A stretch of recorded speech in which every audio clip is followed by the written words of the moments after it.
बिस्मिल्लाहिर्रहमानिर्रहीम। अस्सलामु अलैकुम दोस्तों, उम्मीद आप सब खैर आफियत से होंगे। दोस्तों, आज से हम एक नई तारीखी दास्तान का आगाज करने वाले हैं जो सुल्तान मोहम्मद तुगलक के बारे में है। पार्ट 1। सरसब्ज जंगल के उस पार कुर्मजी पहाड़ियों की ओट से सूरज की नारंगी किरणों ने सर उभारना शुरू कर दिया था। आकाश का नीलगू रंग धीरे धीरे जर्द नारंगी और अर्गवानी रंगों में घुलता जा रहा था। बादे नसीम के नरम झोंकों में फूलों की महक रची हुई थी। बस्ती की इकलौती मस्जिद के बुलंद मीनार से मोजिन की मुतरन्निम आवाज उभरी थी। वो रब्बे जलील की किबरियाई और अजमत का ऐलान कर रहा था और नींद में मुस्तगरिक लोगों को नमाज की तरफ बुला रहा था। बेशक नमाज नींद से बेहतर है। या जुल जलाल वल इकराम, रब्बे जलील की जलालत और इज्जत का इकरार करता नौजवान गयासुद्दीन बिस्तर से उठ बैठा था। उसके साथ वाले बिस्तर पर उसका बाप मलिक कुतुल खान अभी गहरी नींद में डूबा हुआ था। मलिक कुतुल खान का ताल्लुक तुर्क कबीले कराउना से था। वो तुर्क वतन के तुर्किस्तान और सिंध के उस दरमियानी इलाके में आबाद हुआ था। उसने पंजाब के एक हिंदू जाट की लड़की संगीता को मुसलमान करके शादी की थी और अब उसका नाम रहमत खुदाबंदा था। गयासुद्दीन ने निगाह घुमाकर गोल 24 सतूनों से घिरे दालान की जानिब देखा, जहां उसकी मां रहमत खुदाबंदा, उसके छोटे भाई रजब और बहन फिरदौस जहां के साथ जमीन पर बिछे ऊंट के ऊन से बने खाकिस्तरी गालीचे पर सोई हुई थी। उसने झुककर नरम अंदाज में बाप के कांधे पर हाथ रखा।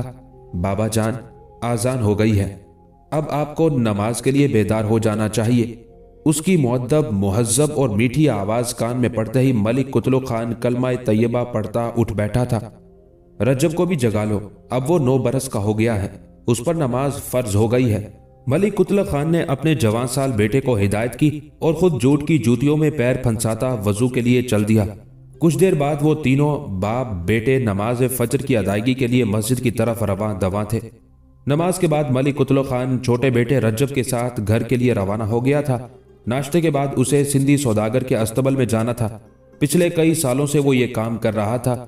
सुबह से रात गए तक सख्त मेहनत और मुशक्कत के बाद बस इतनी आमदनी होती थी कि निहायत तंगी और तुर्शी से 2 वक्त की दाल रोटी चलती थी।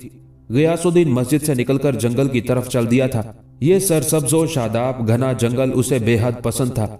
नीले आसमान को छूते घने तनावर दरख्त और उनके सडूल तनों से लिपटी फूलों से लदी नाजुक बेलें खावरे नो के मध्यम उजाले में बड़ी भली मालूम देती थी।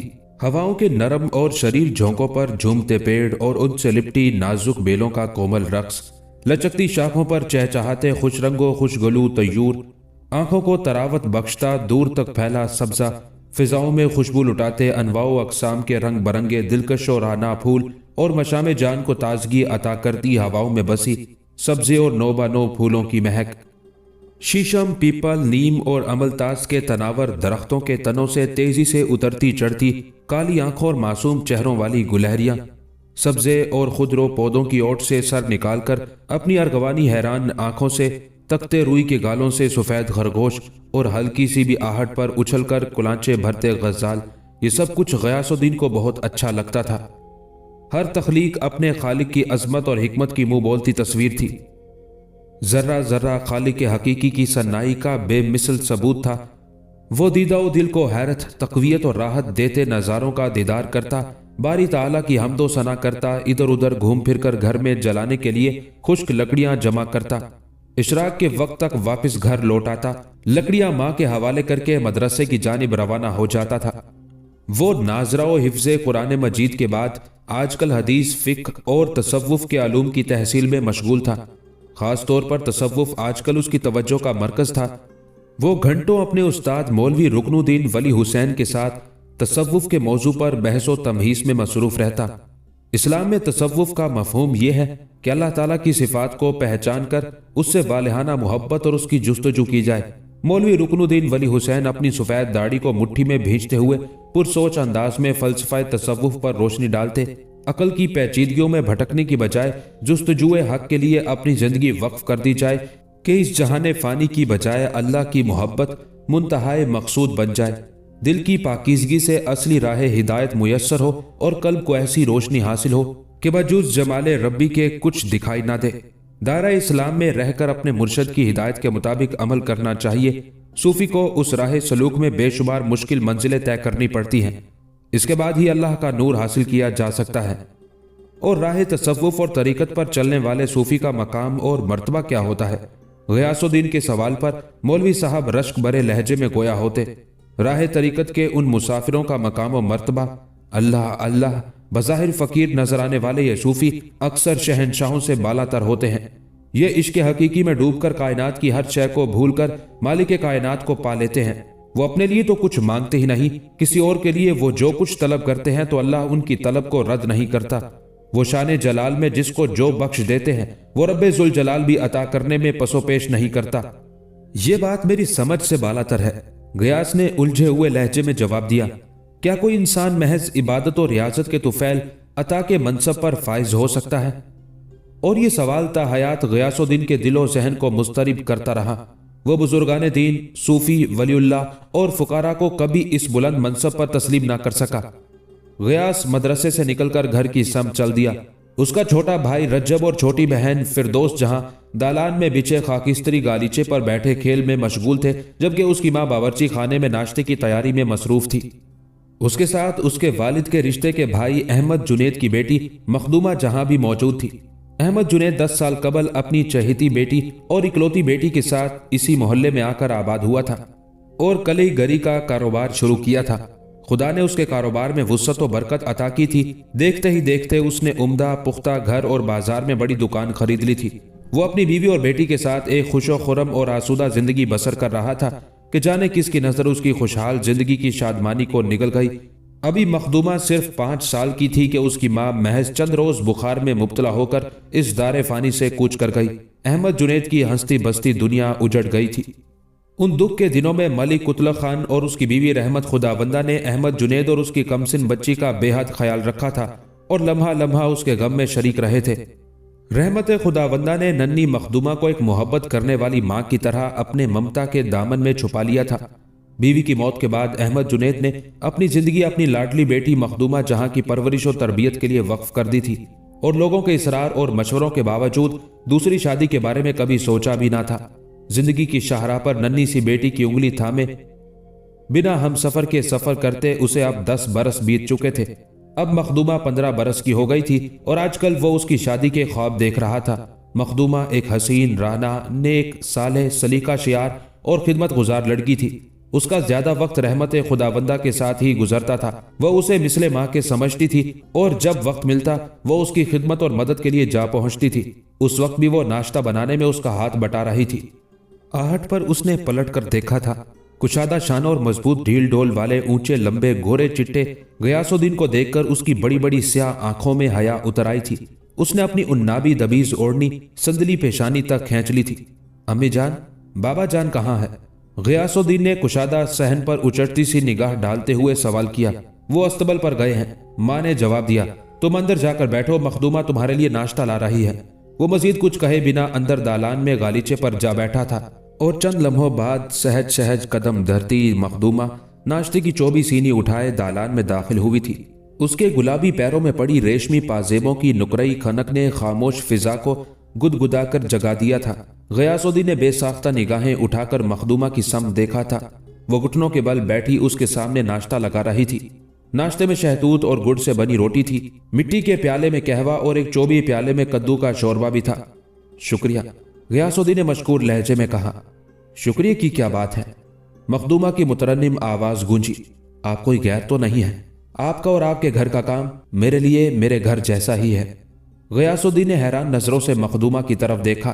اس کی ریشمی پلکیں مخملی رخساروں پر جھکی ہوئی تھی۔ مخدومہ کے لہجے کے اپنے پن نے اس کے نوجوان دل میں ایک عجب سا احساس بیدار کر دیا تھا جسے وہ کوئی نام نہ دے سکا تھا۔ سورج کی روپہلی کرنوں سے دمکتے کائنات کے نقرئی رخساروں پر دھیرے دھیرے شام کی سرمئی زلفیں بکھرتی جا رہی تھی۔ دھوپ کی تمازت سے پگھلتی ہواؤں میں ایک بے نام سی تسکین آمیز ٹھنڈک گھلتی محسوس ہو رہی تھی۔ غیاث الدین سارا دن استبل میں گھوڑوں کی دیکھ بھال اور دھلائی رگڑائی میں مصروف رہا تھا۔ کچھ گھوڑوں کی نالیں کسنا تھی، کچھ کے عیال تراشنے تھے۔ तमाम वक्त वो उन्हीं कामों में लगा रहा था। अब शाम ढले जाकर कहीं फरागत नसीब हुई थी और वो थके वजूद और सनसनाते सहन के साथ घर जाने की बजाय जंगल की तरफ निकल आया था। वो शाम के ढलते सायों में कुछ देर चहलकदमी करके रूह पर छाई थकन को कम करना चाहता था। सरसब्ज दरख्तों की ऊंची शाखों को सूरज की जर्द किरणें अलविदाई बोसा देती रुखसत हो रही थी। वो ये खूबसूरत मंजर अपनी आंखों में भरता आहिस्तगी से आगे बढ़ रहा था। उसे अपने पीछे तेज कदमों की आहट सुनाई दी थी। उसने बेसाख्ता पलट कर देखा, सामने एक ऊंचा लंबा सिपाही उलो खानी लश्कर की वर्दी में चला आ रहा था। उसके कुशादा शानों पर पीतल के बुक्कल ढलते सूरज की नारंगी किरणों में चमक रहे थे और बुक्कलों से बंधी सुनहरी कलाबतुई डोरियां हवा के नरम झोंकों के साथ हिलती भली मालूम हो रही थी। उसकी खाकिस्तरी वर्दी में कमर पर सुर्ख मुकय्यश के काम का पटका कसा हुआ था। उसी के साथ पीतल के मुनक्कश दस्ते वाला 2 धारी खंजर लटक रहा था। काई रंग के उसके अमामे में सफेद पर टंके हुए थे और पहलू से लटकती मयान उसके वकार में इजाफा कर रही थी। उस शानदार वर्दी में वो बेहद बावकार और पुरशिकोह लग रहा था। वो सिपाहियाना अंदाज में सीना ताने और अपने भारी बूटों से धरती का सीना ठोंकता उसके करीब चलाया था। उसके करीब पहुंचते ही गयासुद्दीन ने पुरजोश आवाज में उसे सलाम किया और फिर अपनायत भरे अंदाज में मुसाफा किया। वह उसकी वर्दी और पुररौब शख्सियत से बहुत मुतासिर हुआ था। मेरा नाम शादी खान है। सिपाही ने उसका हाथ अपने चौड़े और मजबूत हाथ में जकड़ते हुए अपना तारुफ करवाया। मैं सुल्तान अलाउद्दीन खिलजी के भाई उलो खान की फौज का सिपाही हूँ। राह भटक कर इस जंगल में निकल आया हूँ। क्या मंजिल तक पहुंचने में आप मेरी रहनुमाई करेंगे? क्यों नहीं, गयासुद्दीन ने जल्दी से जवाब दिया। आप जाने कितना सफर करके यहाँ तक पहुंचे हैं। थकन आपके चेहरे से होवीदा है। गालिबन आपने कुछ खाया पिया भी नहीं है। करीब ही मेरा घर है। क्या ही अच्छा होगा आप कुछ देर के लिए मेरे घर तशरीफ ले चलें। मेरी वालदा गुड़, शहतूत और जौ से मीठी लजीज रोटी तैयार करती है जो यकीनन आपको पसंद आएगी। कुछ देर आराम के बाद आप अपनी मंजिल की जानिब रवाना हो जाइएगा। शुक्रिया मेरे दोस्त, शादी खान ने ममनून लहजे में जवाब दिया और दोस्ताना अंदाज में उसके शाने पर हाथ धरता हुआ मोहब्बत भरे लहजे में बोला, आपकी इस मोहब्बत भरी दावत का शुक्रिया, मगर इस वक्त मैं जल्दी में हूँ। आपकी ये दावत उधार रही। इस वक्त तो आप ये एहसान करें कि मुझे रूपगढ़ का रास्ता बता दें। जी जरूर। गयासुद्दीन उसके साथ साथ चलने लगा। वो उसकी वर्दी को मुसलसल तहसीन और रश्क भरी निगाहों से देख रहा था। मैं देख रहा हूं कि तुम्हें मेरी वर्दी कुछ ज्यादा ही अच्छी लग रही है। चंद लम्हों बाद शादी खान ने मुस्कुराते हुए शौक लहजे में कहा तो गयासुद्दीन झेप कर मुस्कुरा दिया और धीमी आवाज में बोला, ये शानदार लिबास आप पर खूब जच रहा है। ये वर्दी बहुत अच्छी है। अगर तुम्हें यह वर्दी इतनी ही अच्छी लग रही है तो तुम ये वर्दी क्यों नहीं पहनते? मैं इसे किस तरह पहन सकता हूं? गयासुद्दीन ने हैरत भरे लहजे में दरियाफ्त किया। तुम एक मजबूत, तावाना और शानदार नौजवान हो। शादी खान ने उसकी तरफ पुरसताइश नजरों से देखते हुए जवाब दिया।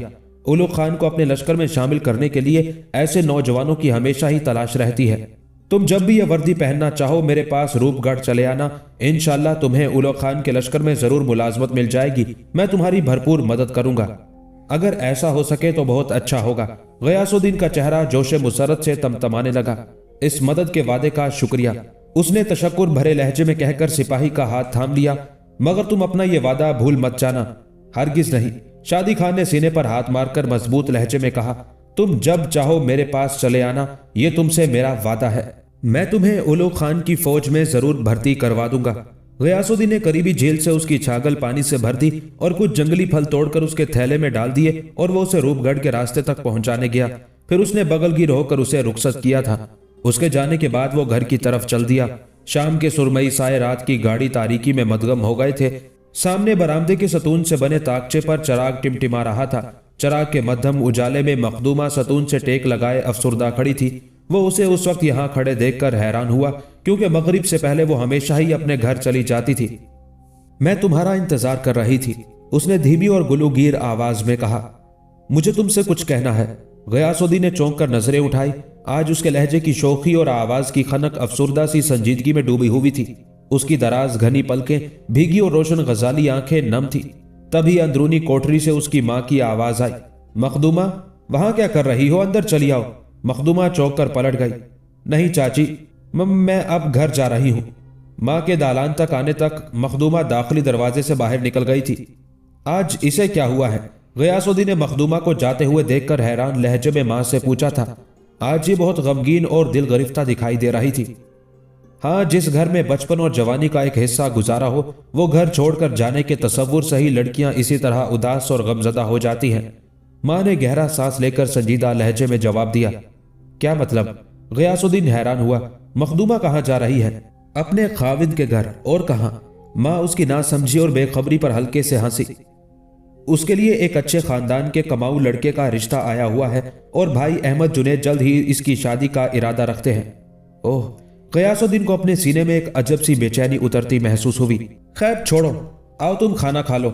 माँ बावर्ची खाने की तरफ बढ़ते हुए बोली। नहीं माँ, इस वक्त मुझे भूख नहीं है, गयासुद्दीन ने जवाब दिया और सहन में पड़ी खाट पर जाकर लेट गया। इब्तदाई तारीखों का हिलाल जाने कब का छुप चुका था। अलबत्ता आकाश के नीले आंचल में अनगिनत रुपहले तारे टंके हुए थे। तारों का मध्यम रुपहला उजाला सहन की तारीकी मिटाने में नाकाम था। गयास मलगजे अंधेरे में लेटा मुसलसल मखदूमा के बारे में सोचे जा रहा था। उसे मखदूमा से ऐसा कोई खास रब्त न था। वो कि वो उम्र में उसकी बहन फिरदौस से कुछ बड़ी थी, मगर उन दोनों में दोस्ती थी। उसकी माँ मखदूमा को मिसले बेटी के प्यार करती थी। उसका बचपन इसी आंगन में गयास के भाई और बहन के साथ खेलते हुए गुजरा था। गयास क्योंकि अपने घर में सबसे बड़ा था, इसलिए उसके भाई बहन की तरह वो भी उसकी इज्जत करती थी और उसकी खातिरदारी और खिदमत में लगी रहती थी। वो एक सलीका शियार, खिदमत गुजार और खूबसूरत लड़की थी। उसकी बड़ी बड़ी स्याह आंखों में समंदर की सी गहराई थी और उसकी कुशादा संदली पेशानी 14वीं के चांद की मानी दमकती थी। उसके शहाबी रुखसार और नरम तराशीदा शंगरफी लब बेहद पुरकशिश थे। उसकी स्याह लंबी जुल्फों में शबे दैजूर की सी स्याही और नौशगुफ्ता गुंचों की सी नरमी और महकार थी। वो बचपन से ही गयासुद्दीन को पसंद करती थी और जवानी की हदूद में दाखिल होने तक ये पसंद मोहब्बत के रंग में ढल गई थी। वो दिल की तमाम गहराइयों और सच्चाइयों के साथ गयास को चाहती थी और उसके सिवा किसी और के साथ जिंदगी बिताने का तसव्वुर भी नहीं कर सकती थी। और आज वो गयास से ये बात कहना चाहती थी, मगर कह ना सकी थी। लेकिन गयास उसके कुछ कहे बिना ही सब कुछ समझ गया था। उसकी भीगी पलकों ने उसके खामोश लबों की कहानी कह सुनाई थी। उसने पहले कभी मखदूमा के बारे में इस अंदाज से नहीं सोचा था। आज सोचा तो उससे हमेशा के लिए बिछड़ जाने के तसव्वुर ने उसके दिल में एक अजियतनाक एहसास बेदार कर दिया। एक कसक, एक तड़प थी जिसने उसे मुस्तरिब कर दिया था। कांटे की तरह उसके दिल में चुभती आरजू की उस खटक ने शब भर उसे सोने न दिया और अगली सुबह उसने माँ के सामने अपनी उस बेचेहरा आरजू का इजहार कर दिया था। माँ, मैं मखदूमा जहां से शादी करना चाहता हूँ। माँ ने चौंक कर अपने खूबरू नौजवान बेटे की तरफ देखा। वो अभी 17 बरस का नहीं हुआ था। अभी उसकी मसें भीगनी शुरू हुई थी। खुद माँ के दिल में भी ये तमन्ना हलकोरे ले रही थी। वो शुरू से ही मखदूमा को अपने आंगन का चांद बनाने की आरजूमंद थी, मगर मखदूमा के बाप अहमद जुनैद की ख्वाहिश के सामने उसने अपनी आरजू का गला घोंट दिया था। अहमद जुनैद अपनी इकलौती और चहेती बेटी का ब्याह किसी दौलतमंद घराने में करना चाहता था, जबकि उनके घर में मुफलिसी, मफलूकुल हाली और फाका मस्ती के सिवा कुछ न था। उसका खाविंद मलिक कुतलो खान जो थोड़ा बहुत कमा कर लाता, वो 5 नफूस के पेट भरने के लिए नाकाफी था। गयासुद्दीन को इल्म हासिल करने का शौक था। वो एक ज़हीन और मेहनती तालिब इल्म था, मगर घर के हालात देखते हुए उसने भी बाप के साथ उसी अस्तबल में नौकरी कर ली थी। मगर ये नौकरी इस काबिल न थी कि उसके बल पर उसकी माँ दामन फैलाकर अहमद जुनैद के घर उसकी बेटी का रिश्ता मांगने जा सकती। सो उसने अपने खाविंद मलिक कुतला खान से मशवरा किया। हमारा गयासुद्दीन हजारों में एक है। वो एक ज़हीन तालिब इल्म है। उसका मुस्तकबिल इंशाअल्लाह बहुत रोशन है। तुम अहमद जुनैद से बात करो। अगर उसे इंसानों की जरा भी पहचान होगी तो वो ये रिश्ता फौरन कबूल कर लेगा। खाविंद की तरफ से हौसला पाकर रहमत खुदाबंदा देवर के घर दामन फैलाकर जा पहुंची। अहमद जुनैद सोच में पड़ गया था। गयासुद्दीन उसके रिश्ते के भाई का बेटा था। बचपन का देखा बाला हर लिहाज से अच्छा था। नेक, साले, मेहनती, हसूल इल्म का शौकीन। मगर जिंदा रहने के लिए 2 वक्त की रोटी भी दरकार होती है, जबकि उसके भाई कुतलो खान के घर अक्सर रोटी के लाले पड़े रहते थे। सो उसने बहुत सोचकर जवाब दिया, गयासुद्दीन मुझे भी बेहद पसंद है। मखदूमा अगर तुम जैसी माँ की तरह चाहने वाली सास के घर बहू बनकर जाए तो इससे अच्छा और क्या हो सकता है। मगर इसके लिए मेरी एक शर्त है कि अगर 6 महीनों में गयासुद्दीन कोई ढंग की नौकरी हासिल करने में कामयाब हो जाता है तो मुझे यह रिश्ता सराखों पर मंजूर है। बसूरत दीगर में 6 माह बाद मखदूमा का अक्द किसी और लड़के से करूंगा। मुझे यह शर्त मंजूर है। माँ की जबानी चच्चा की शर्त सुनकर गयासुद्दीन ने पूरे वसोक से जवाब दिया था और अगले ही दिन उस अजनबी सिपाही शादी खान के पते की उंगली थामकर रूपगढ़ की तरफ रवाना हो गया और ढूंढता तलाश करता बिलाखिर उसके पास पहुंच गया। गयासुद्दीन, तुम? वह उसे देखकर हैरत भरी मुसरत से बोला था, खुश आमदीद मेरे दोस्त। तुम्हारे शौक को देखते हुए मुझे पूरा यकीन था कि एक ना एक दिन तुम जरूर आओगे। और अगले ही दिन शादी खान उसे अपने रिसालादार के पास ले गया था और यूं चंद दिनों में गयासुद्दीन उलुग खान की फौज में भर्ती हो गया था। 5 माह की फौजी तरबियत के बाद जब वो फौजी लिबास में मलबूस अपने घर पहुंचा तो अभी 6 माह पूरे होने में पूरे 6 दिन बाकी थे। सुनहरी बुक्कल और कलाबत्तू की दीदा जेब डोरियों से आरास्ता, सुर्ख जरदोजी के काम के पटके और काही पगड़ी में उसका ऊंचा कद और बावकार सरापा कुछ और नुमाया हो रहा था। मखदूमा जहां का बाप अहमद जुनैद उसे देखकर हैरान होने के साथ खुश भी हुआ था और अगले ही दिन उसका और मखदूमा का अक्द हो गया था। तकदीर की उस मेहरबानी पर वो दोनों बेहद मसरूर थे। मखदूमा की स्याह जादू भरी आंखों में बसे ख्वाबों को ताबीर मिल गई थी और गयासुद्दीन मखदूमा जैसी मोहब्बत करने वाली खिदमत गुजार नेक और दीनदार शरीके हयात पाकर खुशी से फूला ना समाता था। शादी के महीने भर बाद गयासुद्दीन बीवी को वालिदैन और भाई बहन के साथ छोड़कर वापस अपनी नौकरी पर चला गया था। उसे मखदूमा से ही नहीं अपने माँ बाप और बहन भाई से भी बेहद मोहब्बत थी और वो उनके लिए राहतें, खुशियां और आसूदा जिंदगी खरीदना चाहता था। वक्त अपनी मखसूस रफ्तार से आगे बढ़ता रहा और देखते ही देखते 1 साल बीत गया। अब के मौसम सरमा उसके खानदान के लिए एक सानहा लेकर आया था। सर्दी लग जाने के बायस उसके बाप मलिक कुतुलुग खान को बुखार हो गया था और देखते ही देखते बुखार ने बिगड़कर सरसाम की शक्ल इख्तियार कर ली थी। गयासुद्दीन तक बाप की बीमारी की खबर पहुंची तो वो छुट्टी लेकर घर चला आया। बाप के इलाज, मुआवजे और देखभाल में उसने कोई फरोगुजाश्त न छोड़ी, पर मलिक कुतुलुग का वक्त पूरा हो चुका था। हर तरह की दवा दारू, देखभाल और दुआ के बावजूद वो शिफा ना पा सका और दिसंबर की एक सर्द रात में उसने अपनी जान आफरी के सपुर्द कर दी। बाप की मौत गयासुद्दीन के लिए एक बड़ा सदमा ही नहीं, उसकी जिम्मेदारियों में इजाफा भी था। अपनी माँ और भाई बहन का अब वही सरपरस्त और कफील था और वो निहायत खलूस और अहसन तरीके से उन जिम्मेदारियों से ओहदा बराह होने का इरादा रखता था, क्योंकि वो एक चाहने वाला खाविद ही नहीं, एक फरमा बरदार और सालेह बेटा और एक बेहद शफकत और मोहब्बत करने वाला भाई भी था। आफताब का नारंगी गोला नीले आसमान के सीने पर दहक रहा था। हवाओं के झोंकों में धूप की तमाजत रची हुई थी, पर उलुग खान की ऊंचे बुर्जों वाली संगी हवेली के सामने दूर तक फैले चटियल मैदान में सफों में खड़े उसकी फौज के सिपाही सूरज की तपिश, गर्म हवा के थपेड़ों और धूप की तमाजत से बेनयाज सीना ताने खड़े थे। उनके कांधों पर लगे पीतल के बुक्कल धूप में चमक रहे थे। उनके तवाना कदम मजबूती से जमीन पर जमे हुए थे और उकाब की तरह तेज निगाहें सामने की जानिब लगी हुई थी। आज उलुग खान का बड़ा भाई सुल्तान दहली अलाउद्दीन खिलजी फौज के सालाना मुआयने के लिए आने वाला था। कुछ ही देर बाद अलाउद्दीन खिलजी अपने साथियों उलुग खान, अमरत खान, अल्प खान और जफर खान के साथ फौज के मुआयने के लिए आ पहुंचा। अलाउद्दीन खिलजी सबसे आगे था। गरूर और तकब्बुर से तने उसके सर पर मखसूस किस्म का ताज धरा था। ताज की पेशानी पर रंगीन परों का पर्दा हवा से हिल रहा था और ताज के बीचों बीच लगा याकूत सूरज की तेज किरणों में दमक रहा था। उसके हरीरी फरगुल पर जरदोजी का नफीस काम था। उसकी कमर में बंधे पटके पर याकूत और जमरुद जड़े थे। उसकी तनी हुई गर्दन में सजे मोतियों और बेशबहा पत्थरों की मालाएं थी, जबकि उंगलियों में जवाहिरात की अंगूठियां मौजूद थी। सुल्तान अलाउद्दीन खिलजी शाहाना अंदाज में कदम बढ़ाता फौजों की सफों से गुजरता आगे बढ़ रहा था। तभी आगे बढ़ते बढ़ते एकदम वो रुक गया। उसकी उकाब जैसी तेज निगाहें सरे सफ खड़े नौजवान, खुबरू और मतीनो बावकार सिपाही पर जमी हुई थी। सिपाही के कुशादा शाने, तना हुआ सीना और ऊंची रोशन पेशानी उसे दूसरे तमाम सिपाहियों से मुमताज कर रही थी। तुम्हारा नाम? सुल्तान ने ठहरे हुए बावकार लहजे में सवाल किया। सुल्तान मुअज्जम, इस नमक ख्वार को गयासुद्दीन बिन मलिक कुतुलुग कहते हैं। गयासुद्दीन के पुर एतमाद लहजे में दिए गए जवाब को सुनकर सुल्तान दहली के बारीक लबों पर गैर महसूसी मुस्कुराहट बिखर गई थी। गयासुद्दीन कुतुलुग, उसने उसके नाम के साथ उसके बाप के नाम को शामिल करके जेरे लब दोहराया।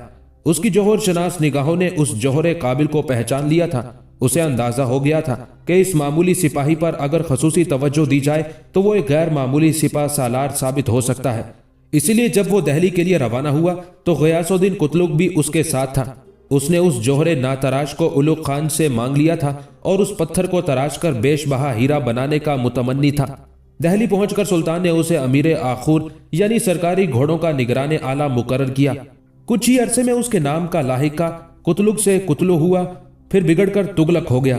अब वो गयासुद्दीन तुगलक कहलाता था। वो फितरतन बहुत बहादुर और दलेर था। इल्म का शौक अब भी उसके दिल में मौजूद था।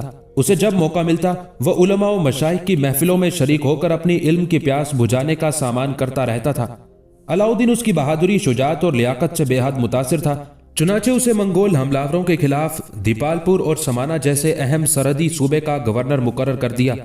ایک معمولی سپاہی سے امیر آخور اور پھر گورنر جیسے اعلیٰ ترین عہدے تک پہنچنے میں 9 سال کا طویل عرصہ بیت گیا تھا۔